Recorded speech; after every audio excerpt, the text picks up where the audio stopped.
大家好ជំរាបសួរនិងសួស្តីអ្នកទាំងអស់គ្នាស្វាគមន៍មកកាន់ការរៀនភាសាចិនហើយថ្ងៃនេះខ្ញុំនឹងចែករំលែកជាមួយអ្នកទាំងអស់គ្នាមានចំនួន6ពាក្យអញ្ចឹង6ពាក្យនឹងផងដែរគឺពាក់ព័ន្ធជាមួយនឹងគ្រឿងអគ្គិសនីចាអញ្ចឹងពាក្យថាគ្រឿងអគ្គិសនីភាសាចិនយើងអានថាទៀនឈីភីនទៀនឈីភីនទៀនឈីភីនមានថាគ្រឿងអគ្គិសនីចាអញ្ចឹងពាក្យទី1យើងអានថាទៀនសៀនទៀនសៀនចាទៀនសៀនមានន័យថាខ្សែភ្លើងទៀនសៀនខ្សែភ្លើងពាក្យទី2អានថាឆាថោឆាថោឆាថោចាឆាថោមានន័យថាឌុយឆាថោពាក្យទី3អានថាឆាជក់ឆាជក់ឆាជក់ចាឆាជក់មានន័យថាព្រីភ្លើងឆាជក់ព្រីភ្លើងពាក្យទី4អានថាទៀនគួទៀនគួទៀនគួចាទៀនគួមានន័យថា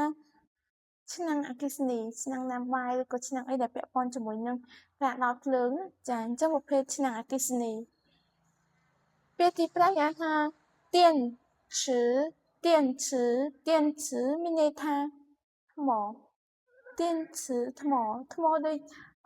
នៅក្នុងទូរស័ព្ទយើងគឺមានថ្មនៅខាងក្នុង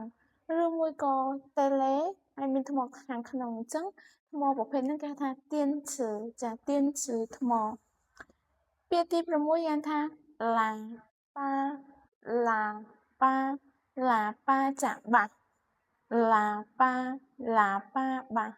អញ្ចឹងខ្ញុំនឹងអានម្ដងទៀតឲ្យអ្នកទាំងអស់គ្នា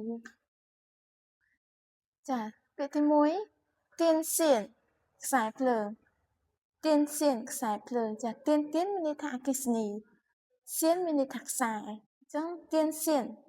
ខ្សែភ្លើងឆាថោឌុយ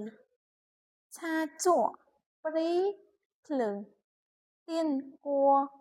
ឆ្នាំងអគ្គិសនីទៀនឈឺថ្មឡាប៉ាបាក់